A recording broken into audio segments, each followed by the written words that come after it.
Hello my dear friends, ఎలా ఉన్నారు? Welcome back to our YouTube channel PNG financial advisor. So ఈ video గురించి last 1 month నుంచి try చేస్తున్నాను. సో ఈ రోజు అయితే అప్లోడ్ చేయడం జరుగుతుంది. How to select stocks, how to apply stop loss, ఇవి రెండు మేజర్ ఇంపార్టెంట్ థింగ్స్ అనమాట. మనకి ఈక్విటీ మార్కెట్స్లో ఇన్వెస్ట్మెంట్ చేయాలనుకుంటే కనుక సో మన టెలిగ్రామ్ ఛానల్లో కానీ యూట్యూబ్ జాయిన్ కమ్యూనిటీలో కానీ స్టాక్స్ని ఇచ్చినప్పుడు, సజెషన్స్ ఇచ్చినప్పుడు వాటిలో స్టాప్ లాస్ హిట్ అయింది, ఎగ్జిట్ అయిపోయామని చెప్పేసి చాలా కమెంట్స్ రావడం జరిగింది. సో వాటి వెనకాల ఉన్న రీజన్స్ ఏంటి, మిస్టేక్స్ ఏంటి, మనం కన్సిడర్ చేయాల్సిన విషయాలు ఏంటి, అదేవిధంగా స్టాక్ని సెలెక్ట్ చేసినప్పుడు నేను చూసే ఆస్పెక్ట్స్ ఏంటి, వీటిని కూడా మీరు తెలుసుకోండి. ఒకవేళ మీరు దాంట్లో ఏ స్టాక్లో అయినా ఇన్వెస్ట్ చేయాలనుకుంటే కనుక ఈ ఆస్పెక్ట్స్ని మళ్ళీ రీకన్ఫర్మేషన్ చేసుకున్న తర్వాతనే మీరు ఇన్వెస్ట్మెంట్ చేయండి. సో దీంట్లో చూపించిన ఎవ్రీ స్టాక్ రిలేటెడ్ ఇన్ఫర్మేషన్ కేవలం ఎడ్యుకేషనల్ పర్పస్కి మాత్రమే. Do your own research before any investment. So already ఈ పిక్చర్ని అయితే మనం యూట్యూబ్ కమ్యూనిటీలో కూడా పోస్ట్ చేయడం జరిగింది, టెలిగ్రామ్లో కూడా మెన్షన్ చేయడం జరిగింది. పొజిషనల్ ట్రేడర్స్ అంటే 1 to 15 డేస్ కోసం హోల్డ్ చేయాల్సి ఉంటుంది. షార్ట్ టర్మ్ అంటే 2 to 6 వీక్స్, మిడ్ టర్మ్ అంటే 1 to 12 months, అలాగే లాంగ్ టర్మ్ అంటే 1 year అండ్ ఎబో అని చెప్పేసి. ఒకవేళ పొజిషనల్ ట్రేడర్స్కి ఇచ్చిన సజెషన్స్ ఏవైనా కూడా 1 to 15 డేస్లో టార్గెట్స్ కానీ స్టాప్ లాస్ కానీ హిట్ కాలేదు అంటే కనుక ఇంకా టైం హోల్డ్ చేయాల్సి ఉంటుంది, ఎక్స్పాండ్ చేయాల్సి ఉంటుంది. సో మార్కెట్స్ అనేవి కన్సాలిడేషన్ ఉన్నప్పుడు మనం ఏం చేయలేం కాబట్టి కొన్ని సందర్భాల్లో స్టాప్ లాస్ హిట్ అయినప్పుడు ఎగ్జిట్ అయిపోవాల్సి ఉంటుంది. స్టాప్ లాస్ హిట్ అయిన వెంటనే కాదు, జీటీటీ ఆర్డర్ ఫిక్స్ చేయడానికి మనం చేస్తుంది ఇంట్రాడే ట్రేడింగ్ కాదు. So daily closing basis, DCB, WCB, MCB అంటే ఏంటి అనేది ఈ వీడియో ఎండింగ్లో మీకు అర్థమవుతుంది. సో మనకి డీసీబీ డైలీ క్లోజింగ్ బేసిస్, ఈరోజు కనుక మన స్టాప్ లాస్ కంటే బిలో మార్కెట్ క్లోజ్ అవుతేనే నెక్స్ట్ డే మనం ఆ స్టాక్ నుంచి ఎగ్జిట్ అవ్వాల్సి ఉంటుంది, లేదంటే కనుక ఆ స్టాక్లో హోల్డ్ చేయాల్సి ఉంటుంది. రీజన్ ఏంటి అనేది మీకు చార్ట్లో చూపించడం జరుగుతుంది. ఎందుకంటే కొన్ని సందర్భాల్లో షార్ప్ ఫాల్, షార్ప్ కరెక్షన్స్ వచ్చిన వెంటనే మార్కెట్స్లో ఒక స్టాక్లో 5 to 6% వరకు షార్ప్ ఫాల్ అయ్యి అదే రోజు రికవరీ అయిన ఛాన్సెస్ కూడా చాలా ఉంటాయి. అట్లాంటప్పుడు మన స్టాప్ లాస్ హిట్ అయిన తర్వాత స్టాక్ అనేది రేజ్ అయినా కూడా మనకి లాసెస్ అనేవి మిగులుతూ ఉంటాయి. సో అటువంటి సిచ్యువేషన్స్ నుంచి ఎస్కేప్ అవ్వాలంటే కనుక మనం డైలీ క్లోజింగ్ బేసిస్ని పొజిషనల్ ట్రేడర్స్ అయితే కన్సర్న్ చేయాలి. అలాగే short time and mid term traders అయితే కనుక మనకి వీక్లీ క్లోజింగ్ బేసిస్ అంటే 1 week హోల్డ్ చేయాల్సి ఉంటుంది అనమాట. స్టాప్ లాస్ హిట్ అయిన తర్వాత కూడా 1 week వీక్లీ క్లోజింగ్ బేసిస్ అనేది మన స్టాప్ లాస్ కంటే బిలో క్లోజ్ అవుతేనే మనం ఆ స్టాక్ నుంచి ఎగ్జిట్ అవ్వాల్సి ఉంటుంది అనమాట. సో ఇలా చెప్పడానికి రీజన్ ఏంటి అనేది మీకు చార్ట్ చూస్తే క్లియర్గా అర్థమవుతుంది. అదేవిధంగా rules to be considered always in equity markets అని చెప్పేసి ఈ మెసేజ్ని కూడా పిన్ చేయడం జరిగింది. సో దీంట్లో 10% కంటే ఏబో పొజిషనల్ ట్రేడర్స్ లాస్ అవ్వకూడదు, అలాగే 20% కంటే ఏబో లాంగ్ టర్మ్ ఇన్వెస్ట్మెంట్ చేసేవారు ఎవరైనా కూడా సింగిల్ స్టాక్లో లాస్ అవ్వకూడదు అని చెప్పేసి అయితే మెన్షన్ చేయడం జరిగింది. సో ఒకవేళ 20% కంటే ఏబో లాంగ్ టర్మ్ ఇన్వెస్ట్మెంట్లో ఉన్న ఒక స్టాక్ ఫాలో అయిందనుకోండి, ఆ స్టాక్ కనుక ఫండమెంటల్లీ స్ట్రాంగ్ ఉన్నట్టయితే అక్యుములేట్ చేయడంలో తప్పేమీ లేదు. సో ఫండమెంటల్లీ స్ట్రాంగ్ ఉన్న స్టాక్స్ని సెలెక్ట్ చేసుకోండి. ఒకవేళ 20% కంటే ఏబో ఫాల్ అయితే కనుక మళ్ళీ ఇంకాస్త మనీని దాంట్లో ఇన్వెస్ట్ చేసి ఆ స్టాక్లో నుంచి లాసెస్ పర్సంటేజ్ని అయితే మనం తగ్గించుకోవచ్చు. అదేవిధంగా స్టాప్ లాస్ గురించి అయితే మనం డీసీబీ, ఎంసీబీ అనేది చెప్తూ ఉన్నాం. సో అది లాస్ట్లో చూద్దాం. So positional trading to be done by only 10 to 20% capital of your portfolio అని చెప్పేసి దీంట్లో చూపించడం జరిగింది. సో మీరు పొజిషనల్ ట్రేడింగ్ చేస్తే కనుక లంసమ్ అమౌంట్తో ఒక స్టాక్ని సజెస్ట్ చేసిన వెంటనే 1 lakh 2 lakh దాంట్లో ఇన్వెస్ట్ చేసేస్తే కనుక అది పొజిషనల్ ట్రేడింగ్ కాదు, అది స్పెక్యులేటివ్ ట్రేడింగ్ అవుతుంది. సో పొజిషనల్ ట్రేడింగ్ చేసేటప్పుడు ఎప్పుడైనా సరే మనకి వన్ టైం లార్జ్ అమౌంట్స్ని ఎర్న్ చేయాలనుకొని మనం లంసమ్ అమౌంట్తో ఎప్పుడైతే ఇన్వెస్ట్ చేస్తామో అప్పుడు మన రిస్క్ అనేది కూడా పెరుగుతుంది. So risk reward ratio, risk management అనేది మోస్ట్ ఇంపార్టెంట్. అలాగే క్యాపిటల్ అలొకేషన్, మనం ఎంత క్యాపిటల్ ఏ స్టాక్లో ఇన్వెస్ట్ చేస్తున్నామో అనేది కూడా మోస్ట్ ఇంపార్టెంట్ అనమాట. ఒక స్టాక్లో ఎంత మనీని ఇన్వెస్ట్ చేయాలి అనేది కూడా ఈ వీడియోలో అర్థం చేసుకోవచ్చు, మనం చూద్దాం. సో 10 to 20% కంటే ఎబో మాత్రం మీరు పొజిషనల్ ట్రేడర్స్ అయితే కనుక మీ పోర్ట్ఫోలియో నుంచి 10 to 20% కంటే ఏబో మనీని ఇన్వెస్ట్ చేయకూడదు. సో మీరు పొజిషనల్ ట్రేడింగ్ చేసేటప్పుడు మీ పోర్ట్ఫోలియోని డిస్టర్బ్ చేయకూడదు. లాంగ్ టర్మ్ ఇన్వెస్ట్మెంట్కి ఉన్న పోర్ట్ఫోలియో ఏదైతే ఉందో దానిని యాజ్ ఇట్ ఈస్గానే ఉంచాలి. సో పొజిషనల్ ట్రేడింగ్ కోసం కేటాయించిన మనీని మాత్రమే పొజిషనల్ ట్రేడింగ్లో యూజ్ చేయాలి, అది కూడా నాట్ అబౌట్ 20% అనమాట. సో ఫర్ ఎగ్జాంపుల్ ఈరోజు transport corporation of India TCI company గురించి అయితే ఎక్స్ప్లెయిన్ చేస్తున్నాను దీంట్లో. సో ఇది 220 రూపీస్లో క్లోజ్ అయింది, 0.36% ఫాల్ అయిందనమాట.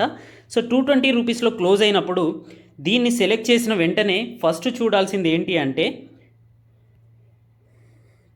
దీని యొక్క వాల్యూమ్స్ మనకి 13,400 to దీని యొక్క వాల్యూమ్స్ అనేవి ట్రేడ్ అవ్వడం జరిగింది. మనీ కంట్రోల్లో మీరు ఈ డీటెయిల్స్ చూడవచ్చు. సో 10,000 కంటే ఎబో వాల్యూమ్స్ ట్రేడ్ అయ్యాయా లేదా అనేది కన్ఫర్మ్ చేసుకోండి. అదేవిధంగా 52 వీక్ లో ఏదైతే ఉందో 121, దీనికి దగ్గరగా ఉండకుండా చూసుకోండి. ట్రేడింగ్ ప్రైస్ అనేది 220 రూపీస్లో ట్రేడ్ అవుతుంది ప్రజెంట్ అయితే.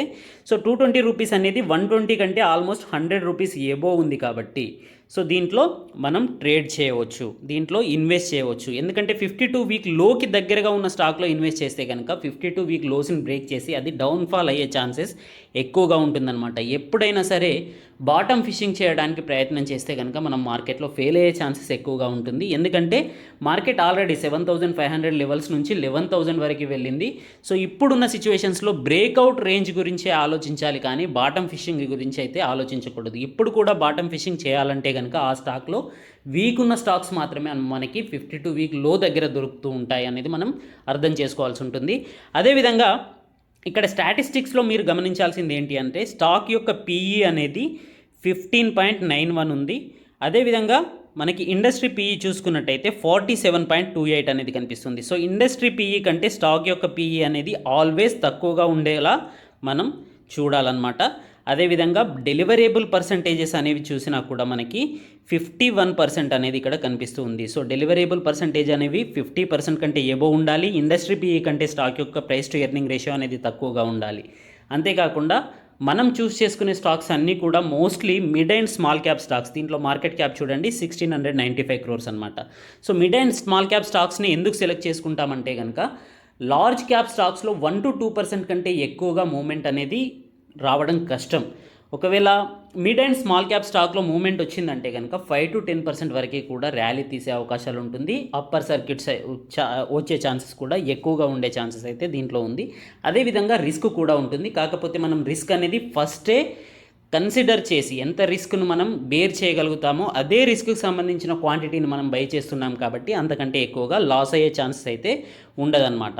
సో ద నెక్స్ట్ థింగ్ మనం కన్సిడర్ చేయాల్సింది ఏంటి అంటే మనీ కంట్రోల్లో చూసినట్టయితే మీరు రిటర్న్స్ యొక్క ఈ పారాగ్రాఫ్ కనుక చూసినట్టయితే దీంట్లో year till date 1 month 1 week returns అయితే చూపించడం జరిగింది. దీంట్లో ఆల్మోస్ట్ అన్నీ ఎప్పుడైతే రెడ్ ఉంటాయో అన్నింటిలో నెగటివ్ రిటర్న్స్ వచ్చి ఉంటాయో దానిని మీరు అవాయిడ్ చేయండి. అట్లీస్ట్ 3 monthsలో ఇది 30% రిటర్న్స్ ఇచ్చింది, 6 monthsలో 33% రిటర్న్స్ ఇచ్చింది కాబట్టి సో 3 months యొక్క వ్యూ చూసుకున్నట్టయితే మనకి ఇది అప్ ట్రెండ్లో ఉన్నట్టు కనిపిస్తుంది. సో దీంట్లో పాజిటివ్ అట్లీస్ట్ 1 month కానీ 3 months కానీ 6 months కానీ పాజిటివ్ ఉంటేనే దీంట్లో మనం ఇన్వెస్ట్మెంట్ చేయాలి, లేదంటే కనుక దాన్ని అవాయిడ్ చేయాల్సి ఉంటుంది. అంతేకాకుండా మీరు ఫైనాన్షియల్ అనే దీంట్లోకి వెళ్ళినట్టయితే జూన్ యొక్క రిటర్న్స్ చూడండి, ఇక్కడ 4 crores నెట్ ప్రాఫిట్ చూపించడం జరిగింది. అదేవిధంగా మార్చ్లో చూసినట్టయితే ఆల్మోస్ట్ 30 crores నెట్ ప్రాఫిట్ అనేది రావడం జరిగింది. సో నెట్ ప్రాఫిట్ అనేది తగ్గినా కూడా నెగటివ్గా ఉండకుండా చూసుకోండి. ఎందుకంటే జూన్లో లాక్డౌన్ సిచ్యువేషన్స్ వల్ల మనకి ఆల్మోస్ట్ చాలా కంపెనీస్ లాసెస్ని కూడా పోస్ట్ చేయడం జరిగింది. కాకపోతే లాసెస్ పోస్ట్ చేసిన కంపెనీస్కి దూరంగా ఉండండి. అట్లీస్ట్ ప్రాఫిట్స్ తగ్గినా కూడా ప్రాఫిట్స్ అయితే పాజిటివ్గా ఉండేలా చూసుకోండి. సో దీంట్లో 405 crores రెవెన్యూ వస్తే 4 crores అయితే నెట్ ప్రాఫిట్ని పోస్ట్ చేయడం జరిగింది. సో అందువల్ల ఈ స్టాక్ని అయితే సెలెక్ట్ చేయడం జరిగిందనమాట. అంతేకాకుండా last and final share holding pattern చూసినట్టయితే కనుక మీకు 66.92% అనేది మనకి మార్చ్ 2019లో ఉంటే జూన్ 20కి 66.88% అనేది ప్రమోటర్స్ దగ్గర ఉన్న షేర్ హోల్డింగ్ అనమాట. సో ప్రమోటర్స్ దగ్గర ఉన్న షేర్ హోల్డింగ్స్లో సిగ్నిఫికెంట్ చేంజెస్ ఏమైనా వచ్చాయా?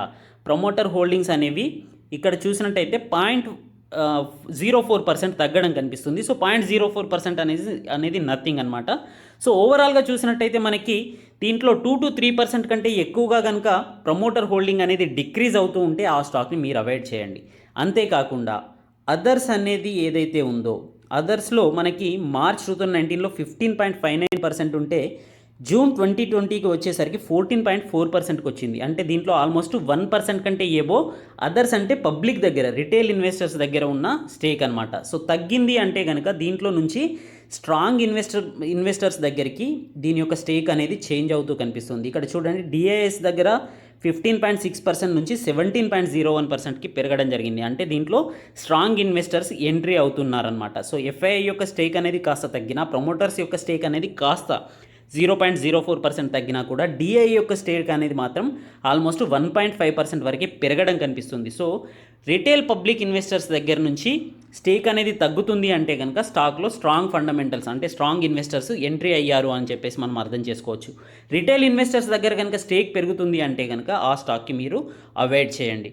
అదేవిధంగా ఇక్కడ మనం చూసినట్టయితే కూడా దీన్ని అర్థం చేసుకోవచ్చు. 15.6% నుంచి 16.47, 16.63, 17.01% వరకు మనకి రిటైల్ ఇన్వెస్టర్స్ దగ్గర డిఐఎస్ దగ్గరికి స్టేక్ అనేది పెరుగుతూ కనిపిస్తుంది. పబ్లిక్ దగ్గర చూసినట్టయితే మనకి ఈ స్టేక్ అనేది తగ్గుతూ కనిపిస్తుంది. సో ఇది పాజిటివ్గా మనం కన్సిడర్ చేయవచ్చు.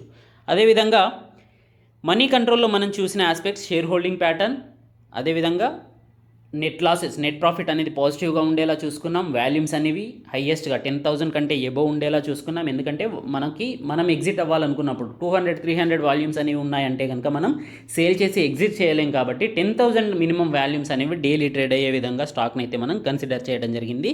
సో ఇప్పుడు ఇక్కడ Screener.inలోకి వచ్చినట్టయితే కనుక మీరు Screener.inలో మనకి ఎర్నింగ్ పర్ షేర్ అనేది 14.56 అట్రాక్టివ్గా ఉంది. ROE అనేది 14 కంటే ఎబో ఉంది, అట్రాక్టివ్గా ఉంది. సో ఇండస్ట్రీ పీఈతో చూసుకున్నట్టయితే స్టాక్ పీఈ అనేది తక్కువగా ఉంది. ప్రమోటర్ హోల్డింగ్ చూడండి ఇక్కడ పాజిటివ్గా కనిపిస్తుంది, 0.77 అనేది కనిపిస్తుంది. సో మనం లాస్ట్ 1 ఇయర్ చూసినట్టయితే ప్రమోటర్ హోల్డింగ్ అనేది 0.04% తగ్గడం కనిపించింది. కాకపోతే ఓవరాల్గా 3 ఇయర్స్ చూసుకున్నట్టయితే మనకి ప్రమోటర్ హోల్డింగ్ అనేది పెరగడం కనిపిస్తుంది. సో దీంట్లో ఇది పాజిటివ్గా చూడవచ్చు. అంతేకాకుండా మోస్ట్ ఇంపార్టెంట్ థింగ్ ఏంటి అంటే ప్లెడ్జ్డ్ పర్సంటేజ్ అనేది 0 ఉండేలా చూసుకోండి. డెట్ టు ఈక్విటీ రేషియో అనేది తక్కువగా ఉండేలా చూసుకోండి. సో అలాంటి కంపెనీస్లో మీరు ఇన్వెస్ట్ చేయండి. సో Screener.inలో నెక్స్ట్ థింగ్ చూసేది ఏంటి అంటే కనుక పీర్ కంపారిజన్లో ద లోయెస్ట్ పీఈ రేషియో దీంట్లోనే ఉందా లేదా అనేది మనం కన్ఫర్మ్ చేసుకోవాల్సి ఉంటుంది. సో ఈ పీర్ కంపారిజన్ చూసుకున్నట్టయితే కంటైనర్ కార్పొరేషన్, ఆల్ కార్గో వీటన్నింటిలో చూసినట్టయితే మనకి TCI యొక్క పీఈ రేషియో అనేది 13.93 అనేది కనిపిస్తుంది. సో ఇది అట్రాక్టివ్గా ఉందన్నమాట. అలాగే నెట్ ప్రాఫిట్ అనేది లాస్ట్ క్వార్టర్లో మహీంద్రా లాజిస్టిక్ లాసెస్ పోస్ట్ చేసింది చూడండి. అదేవిధంగా VRL కూడా లాసెస్ పోస్ట్ చేసింది. కానీ ట్రాన్స్పోర్ట్ కార్పొరేషన్ అనేది పాజిటివ్గా 4 crores అయితే ప్రాఫిట్స్ని పోస్ట్ చేయడం జరిగింది. అంతేకాకుండా profit variation and sales variation అనేవి పాజిటివ్గా ఉన్నాయి. PEG రేషియో అనేది చూసినట్టయితే మనకి 1.04 చాలా మంచి అట్రాక్టివ్గా కనిపిస్తుంది అనమాట. సో వీటన్నింటినీ మనం ఫండమెంటల్లీ స్ట్రాంగ్ ఉంది అని చెప్పేసి కన్ఫర్మ్ చేయడానికి కన్సిడర్ చేయాల్సిన ఆస్పెక్ట్స్ అనమాట. అంతేకాకుండా ఫైనల్గా ఇయర్లీ రిటర్న్స్ చూసినట్టయితే ఇయర్లీ రిటర్న్ చూడండి. నెట్ ప్రాఫిట్ అనేది 33 crores నుంచి 142 crores వరకు year on year every year పెరుగుతూ ఉంది. సో 1 quarterలో ప్రాఫిట్స్ అనేవి తగ్గినా కూడా సిచ్యువేషన్స్ వల్ల మన సర్కిమ్స్టాన్సెస్ వల్ల ప్రాఫిట్స్ అనేవి 1 quarterలో తగ్గినా కూడా ఓవరాల్ ఇయర్లీ చూసుకున్నట్టయితే మనకి ప్రాఫిట్స్ అనేవి పెరుగుతూ కనిపిస్తూ ఉన్నాయి, విచ్ ఈజ్ వెరీ పాజిటివ్ అనమాట. సో ఫైనల్గా మనం చార్ట్లోకి వచ్చినట్టయితే ఇక్కడ DCB స్టాప్ లాస్ అనేది మెన్షన్ చేయడం జరిగింది. ట్రాన్స్పోర్ట్ కార్పొరేషన్ ఆఫ్ ఇండియా 220 రూపీస్లో క్లోజ్ అయింది కాబట్టి ఎంట్రీ లెవెల్స్ అనేవి మనం 215 నుంచి 225 రూపీస్ అనేది మనకి ఎంట్రీ లెవెల్స్గా కన్సిడర్ చేయవచ్చు. స్టాప్ లాస్ అనేది చూడండి 200 రూపీస్ ఇవ్వడం జరిగింది. రీజన్ దీని వెనకాల 2 రీజన్స్. ఫస్ట్ వన్ వచ్చేసి డైలీ క్లోజింగ్ బేసిస్లో మనకి ఎక్కడైతే టర్న్ అరౌండ్ తీసుకుందో స్టాక్ అనేది ఎప్పుడు కూడా ఇలా సింగిల్ వేలో అప్పర్ సైడ్ కానీ సింగిల్ వేలో డౌన్ సైడ్ కానీ వెళ్ళదు. స్టాక్ అనేది జిగ్జాగ్ ప్యాటర్న్లో వెళ్తూ ఉంది. సో మనకి ఎప్పుడైతే లాస్ట్ పాండమిక్ ఫాల్ అనేది జరిగిందో అక్కడ నుంచి రేజ్ అయినా కూడా మళ్ళీ ఫాల్ అయింది, మళ్ళీ రేజ్ అయింది, ఫాల్ అయింది. ఆ తర్వాత చూసుకున్నట్టయితే మనకి ఈ రకమైన జిగ్జాగ్ ప్యాటర్న్ అనేది అయితే ఏర్పరచడం జరిగింది. సో ఇక్కడ చూసుకున్నట్టయితే మనకి ఈ జిగ్జాగ్లో రివర్స్ ట్రెండ్ సపోర్ట్ ఎక్కడ తీసుకుంది స్టాక్ అనేది రివర్స్ ట్రెండ్ చూసినట్టయితే మనకి ఇక్కడ ఈ 2 క్యాండిల్స్ అనేవి మనకి డైలీ చార్ట్ ప్యాటర్న్లో చూసుకున్నట్టయితే సపోర్ట్ తీసుకున్నట్టయితే మనకి ఇక్కడ కన్ఫర్మేషన్ వస్తూ ఉంది. సో 200 లెవెల్స్ అనేది మనకి ఈ స్టాక్ యొక్క సపోర్ట్ లెవెల్ అనమాట. సో 200 లెవెల్స్ కంటే బిలో క్లోజ్ అయితే 200 లెవెల్స్ కంటే బిలో వెళ్ళవచ్చు. మళ్ళీ అప్పర్ సైడ్ కూడా సేమ్ డే వెళ్ళింది అంటే కనుక ఆ స్టాక్లో నుంచి ఎగ్జిట్ అవ్వాల్సిన అవసరం లేదు. వన్స్ 1 డే 200 కంటే బిలో క్లోజ్ అయితే 197 కానీ 198 కానీ క్లోజ్ అయింది అంటే కనుక నెక్స్ట్ డే మనం ఆ స్టాక్లో నుంచి ఎగ్జిట్ అవ్వాల్సి ఉంటుందన్నమాట. సో రీజన్ ఏంటి అంటే ఫర్ ఎగ్జాంపుల్ ఇక్కడ మనకి ఈ క్యాండిల్ చూసినట్టయితే ఓపెనింగ్ ప్రైస్ అనేది చూడండి ఆల్మోస్ట్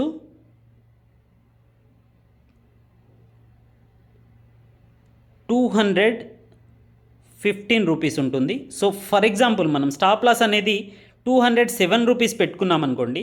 సో ఇక్కడ చూసినట్టయితే 207 రూపీస్ నుంచి 200 రూపీస్ వరకు కూడా ఆ రోజు వెళ్ళింది. మళ్ళీ క్లోజింగ్ ప్రైసెస్ చూసినట్టయితే మనకి 215 లెవెల్స్లోనే క్లోజ్ అవ్వడం జరిగింది. సో సింగిల్ డేలోనే మనకి 6-7 rupees fall and 6-7 rupees raise అనేది న్యాచురల్ థింగ్స్ ఏ స్టాక్లో చూసినా కూడా. సో ఇమీడియట్గా ట్రిగ్గర్ అయిన వెంటనే ఎగ్జిట్ అవ్వడం అనేది కరెక్ట్ కాన్సెప్ట్ కాదు స్టాప్ లాస్లో అయితే. ఎందుకంటే మనం చేసేది ఇంట్రాడే ట్రేడింగ్ కాదు, ఇన్వెస్ట్మెంట్ చేస్తున్నాం, పొజిషనల్ ట్రేడింగ్ తీసుకుంటున్నాం, స్వింగ్ ట్రేడింగ్ చేస్తున్నాం కాబట్టి సో మనం స్టాప్ లాస్ అనేది ట్రిగ్గర్ అయిన నెక్స్ట్ డే ఎగ్జిట్ అవ్వాల్సి ఉంటుందన్నమాట. సో మనకి ట్రిగ్గర్ అయి క్లోజ్ అవుతేనే, ట్రిగ్గర్ అయి అప్ సైడ్ వెళ్తే కాదు. సో ఇది ఎవరికి? పొజిషనల్ ట్రేడర్స్కి. అదేవిధంగా 200 లెవెల్ని తీసుకోవడానికి సెకండ్ రీజన్ ఏంటి అంటే కనుక, ఫర్ ఎగ్జాంపుల్ 220 రూపీస్లో మనం స్టాక్లో ఇన్వెస్ట్మెంట్ చేసామనుకోండి, 10% కంటే ఎబో లాస్ అవ్వకూడదు అని చెప్పాం. సో 200 రూపీస్లో నుంచి 10% అంటే ఆల్మోస్ట్ 22 రూపీస్ కంటే ఎక్కువగా మనం ఈ సింగిల్ స్టాక్లో అయితే లాస్ అవ్వకూడదు. అంటే మనకి స్టాప్ లాస్ అనేది ఎంత? 198 రూపీస్ అనేది ఉండాలి. కాబట్టి మనకి ఇక్కడ 200 అనేది స్టాప్ లాస్ని కన్సిడర్ చేయడం జరిగింది. పర్సంటేజ్ వైజ్గా చూసినా కూడా, సపోర్ట్ లెవెల్ చూసినా కూడా ఈ స్టాక్ అనేది మనకి 10% కంటే ఎక్కువగా లాసెస్ని అయితే ఇచ్చే ఛాన్సెస్ లేదనమాట. సో ఫర్ ఎగ్జాంపుల్ దీంట్లో 1 lakh ఇన్వెస్ట్మెంట్ చేయొచ్చా, 50,000 ఇన్వెస్ట్మెంట్ చేయవచ్చా? ఎప్పుడైనా సరే లాంగ్ టర్మ్ ఇన్వెస్ట్మెంట్స్ అయితే కనుక మీరు 3 స్టెప్స్లో 3:2:1% మీరు ఇన్వెస్ట్ చేయాల్సి ఉంటుంది. అదేవిధంగా పొజిషనల్ ట్రేడర్స్ అయితే కనుక మీ దగ్గర 1 lakh రూపీస్ పోర్ట్ఫోలియో ఉన్నట్టయితే కేవలం 10,000 రూపీస్ని మాత్రమే మీరు పొజిషనల్ ట్రేడింగ్కి యూజ్ చేయాల్సి ఉంటుంది. సో దాంట్లో కూడా మీరు ఎంత లాస్ని బేర్ చేయగలుగుతారు? ఫర్ ఎగ్జాంపుల్ 1,000 రూపీస్ కంటే ఎక్కువగా నేను లాస్ని బేర్ చేయలేను అనుకుంటే కనుక ఇక్కడ మనకి పర్ స్టాక్ 20 రూపీస్ అనేది స్టాప్ లాస్ ఇచ్చాము కాబట్టి, సో 1,000 అంటే కనుక మనకి ఈచ్ స్టాక్కి 20 రూపీస్ లాస్ అయితే కనుక మ్యాక్సిమం స్టాక్స్ 50 స్టాక్స్ మనం 1,000/20 = 50. సో 50 స్టాక్స్ కంటే ఎక్కువగా దీంట్లో మనం బై చేయకూడదు. మీ స్టాప్ లాస్ అనేది 1,000 కంటే ఎక్కువగా మీరు లాస్ కాకూడదంటే కనుక కేవలం 50 స్టాక్స్ని మాత్రమే మీరు బై చేయాల్సి ఉంటుంది. ఒకవేళ మీరు 10,000 లాస్ అయ్యే కెపాసిటీ ఉంటే కనుక అప్పుడు మీరు 500 స్టాక్స్ని కన్సిడర్ చేయవచ్చు. సో అప్పుడు కనుక మీరు చూసినట్టయితే మీ క్యాపిటల్ అనేది 1 lakh రూపీస్ వరకు వెళ్తూ ఉంటుంది. సో మీ స్టాప్ లాస్ మీ రిస్క్ బై స్టాప్ లాస్ = మీ క్వాంటిటీ ఆఫ్ ద స్టాక్స్ అనమాట. మీరు ఎంత ఇన్వెస్ట్మెంట్ చేయాలి అని చెప్పేసి ఎవరైతే అడిగారో వాళ్ళందరూ కూడా ఫస్ట్ మీరు బేర్ చేసే కెపాసిటీ ఎంత, మీ దగ్గర రిస్క్ మేనేజ్మెంట్ కెపాసిటీ ఎంత ఉంది అనే దాన్ని బట్టి స్టాప్ లాస్ని డివైడ్ చేయండి. సో దాని యొక్క స్టాక్ క్వాంటిటీ అనేది వస్తుంది. సో అంతే స్టాక్ క్వాంటిటీలో మీరు ఇన్వెస్ట్ చేయండి. సేమ్ స్టాప్ లాస్ హిట్ అయినా నెక్స్ట్ డే దాంట్లో నుంచి ఎగ్జిట్ అయిపోవచ్చు పొజిషనల్ ట్రేడర్స్ అయితే కనుక. For example short time and mid time investment చేశారనుకోండి, short time and mid time investment చేసే వాళ్ళు ఎప్పుడైనా సరే వీక్లీ క్లోజింగ్ బేసిస్ని కన్సిడర్ చేయాల్సి ఉంటుంది. ఎందుకంటే 1 డే ఫాల్ అవ్వచ్చు, నెక్స్ట్ డే రైజ్ అవ్వచ్చు. సో లాస్ట్ 1 వీక్లో చూసినట్టయితే నిఫ్టీలో చాలా షార్ప్ ఫాలింగ్ అనేది జరిగింది. కాకపోతే లాస్ట్ 1 వీక్లో కూడా మనకి సాక్సాఫ్ట్ కంపెనీ చూసినట్టయితే 440 రూపీస్ వరకు వెళ్ళింది, మళ్ళీ 396 రూపీస్ వరకు రావడం జరిగింది. సో ఫర్ ఎగ్జాంపుల్ 286 రూపీస్లో 12% రేజ్ అయినప్పుడు సాక్సాఫ్ట్లో ఇన్వెస్ట్ చేయొచ్చు అని చెప్పిన తర్వాత మనకి ఆల్మోస్ట్ వితిన్ 1 వీక్లోనే 40% కంటే ఎబో రేజ్ అవ్వడం జరిగింది. కొంతమంది దాంట్లో ఆల్రెడీ స్టాప్ లాస్ హిట్ అయింది అని చెప్పేసి ఎగ్జిట్ అవ్వడం జరిగింది. అది షార్ట్ టర్మ్ ఇన్వెస్ట్మెంట్కి ఇచ్చిన కంపెనీ కాబట్టి 260 లెవెల్స్లో దాని యొక్క స్టాప్ లాస్ ఇవ్వడం జరిగింది. 260 లెవెల్స్ కంటే బిలో వీక్లీ క్లోజింగ్ బేసిస్లో ఆ స్టాక్ అనేది క్లోజ్ అవ్వలేదు. అంటే షార్ట్ టర్మ్ ఇన్వెస్టర్స్ దాంట్లో నుంచి ఎగ్జిట్ అవ్వాల్సిన అవసరం లేదు యాక్చువల్గా అయితే.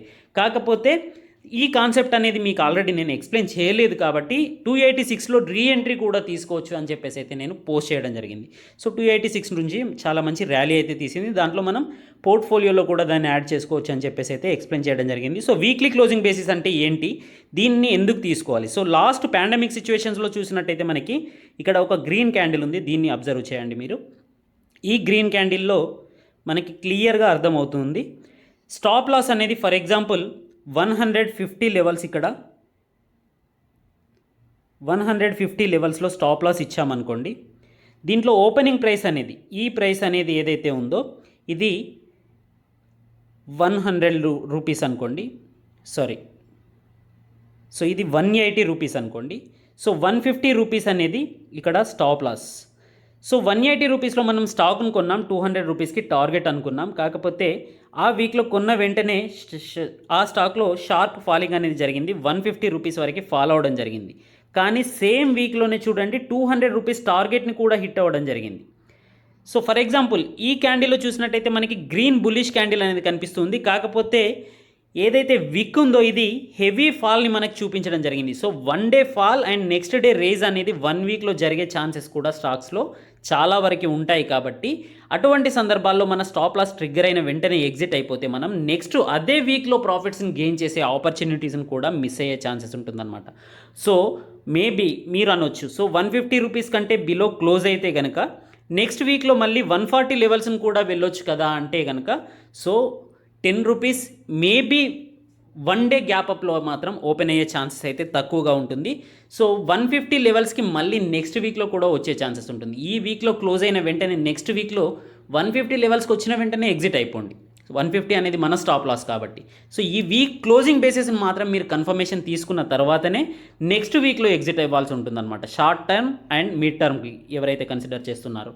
సో లాంగ్ టర్మ్ ఇన్వెస్ట్మెంట్ చేసే వాళ్ళు మంత్లీ క్లోజింగ్ బేసిస్ ఇది చాలా పేషెన్స్తో కూడుకున్న విషయం. ఎందుకంటే 1 మంత్ వరకు స్టాప్ లాస్ హిట్ అయిన తర్వాత వెయిట్ చేయడం అనేది చాలా పేషెన్స్తో కూడుకున్న విషయం. 1 ఇయర్ కంటే ఎబో మనం ఇన్వెస్ట్ చేయాలనుకుంటే 3, 4, 5 ఇయర్స్ ఇన్వెస్ట్ చేయాలనుకుంటే కనుక ఆ పేషెన్స్ మన దగ్గర ఖచ్చితంగా ఉండాలి.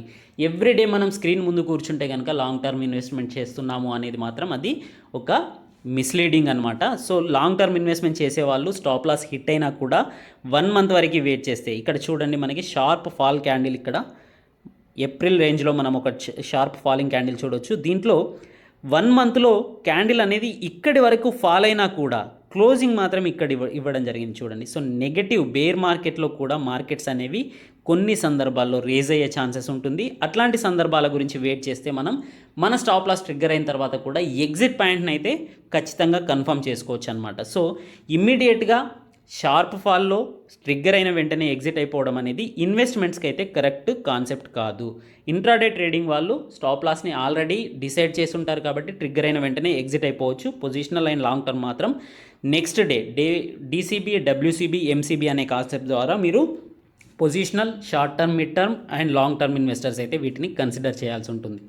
సో దీంట్లో అయితే 240 to 260 లెవెల్స్, 280 లెవెల్స్ వరకు కూడా టార్గెట్స్ ఇవ్వడం జరిగింది. ఎందుకంటే అక్కడ మనకి బ్రేక్అవుట్ రేంజెస్ అనేవి ఉన్నాయన్నమాట. సో 240 లెవెల్స్ వరకు వెళ్ళింది అనుకోండి. ఫర్ ఎగ్జాంపుల్ నెక్స్ట్ వీక్లో ఈ స్టాక్ అనేది 220లో కొన్న తర్వాత 240 లెవెల్స్కి వెళ్ళిన తర్వాత ఈ స్టాక్లో మనకి ఒక కన్ఫర్మేషన్ అనేది బ్రేక్అవుట్ రేంజ్ కన్ఫర్మేషన్ అనేది వస్తుంది కాబట్టి ఇంకాస్త ఇక్కడ అక్యుములేట్ చేసుకోవచ్చు. ఒకవేళ మనం దీనినే లాంగ్ టర్మ్కి ఇన్వెస్ట్మెంట్ చేయాలనుకుంటే కనుక 240 రేంజ్లో కూడా ఇంకాస్త మనీతో మనం పాజిటివ్గా అక్యుములేట్ చేసుకోవచ్చు. అక్కడ నుంచి ఫాల్ అయినా కూడా మనకి మన బై రేంజ్ ఏదైతే ఉందో దాన్నే స్టాప్ లాస్గా పెట్టుకొని కన్సిడర్ చేయాల్సి ఉంటుంది. సో అక్కడ నుంచి ఫర్దర్గా అప్పర్ సైడ్ వెళ్తే కనుక మనకి హైయెస్ట్ అమౌంట్స్ అనేవి రిటర్న్స్ వచ్చే ఛాన్సెస్ అయితే ఎక్కువగా ఉంటుంది. ఎప్పుడైనా కూడా ఫాలింగ్ నైఫ్స్లో అక్యుములేట్ చేయడం కంటే రన్నింగ్ హార్సెస్లో ఇన్వెస్ట్ చేయడం అనేది చాలా మంచి కాన్సెప్ట్ అనమాట. ఎప్పుడైనా సరే స్టాక్ అనేది అప్ ట్రెండ్లో ఉంటేనే దాంట్లో మనం అక్యుములేట్ చేసే ప్రయత్నం చేయాలి. డౌన్ ట్రెండ్లో ఉన్న స్టాక్లో మాత్రం అక్యుములేట్ అనేది ఎప్పుడు చేయకూడదు. సో ఫైనల్గా లాస్ట్ సెప్టెంబర్ 14న ఒక 10 స్టాక్స్ని, స్మాల్ క్యాప్ స్టాక్స్ని అయితే మన టెలిగ్రామ్ ఛానల్లో అయితే పోస్ట్ చేయడం జరిగింది. వాటి గురించిన డీటెయిల్స్ దీంట్లో చూపించడం జరుగుతుంది. సో డే గెయిన్ చూసినట్టయితే ఈరోజు అయితే 3% వరకు మనకి నిఫ్టీ సెన్సెక్స్ అనేది ఫాలో అవడం జరిగింది. సో అదేవిధంగా మన స్టాక్స్ కూడా 3.7% వరకు డే గెయిన్స్ని అయితే ఫాలో అవడం జరిగింది. కాకపోతే మీరు చూసినట్టయితే ఓవరాల్ పర్ఫార్మెన్స్ చూసినట్టయితే 2.97%. ఇది సెప్టెంబర్ 14న మనం చూపించిన స్టాక్స్ అనమాట. 2.97% ఓవరాల్ పర్ఫార్మెన్స్లో పాజిటివ్గా ఉన్నాయి. సో ఈ స్టాక్స్ అయితే ఇప్పటికి చూసినా కూడా ఈ లాస్ట్ 1 వీక్ పర్ఫార్మెన్స్ చూసినా కూడా ఓవరాల్గా అయితే పాజిటివ్గా ఉన్నాయి. దీంట్లో కొన్ని స్టాక్స్ చూసినట్టయితే 10% వరకు ఫాల్ అయ్యాయి. కానీ కొన్ని స్టాక్స్ ఇప్పటికీ 20 to 30% వరకు పాజిటివ్గా ట్రేడ్ అవడం కూడా కనిపిస్తుంది. సో ఈ స్టాక్స్ గురించిన పూర్తి డీటెయిల్స్ అయితే ఇవ్వడం లేదు, కేవలం స్టాక్స్ యొక్క నేమ్స్ని అయితే దీంట్లో మెన్షన్ చేస్తూ ఉన్నాను. సో మీరు నోట్అవుట్ చేయండి.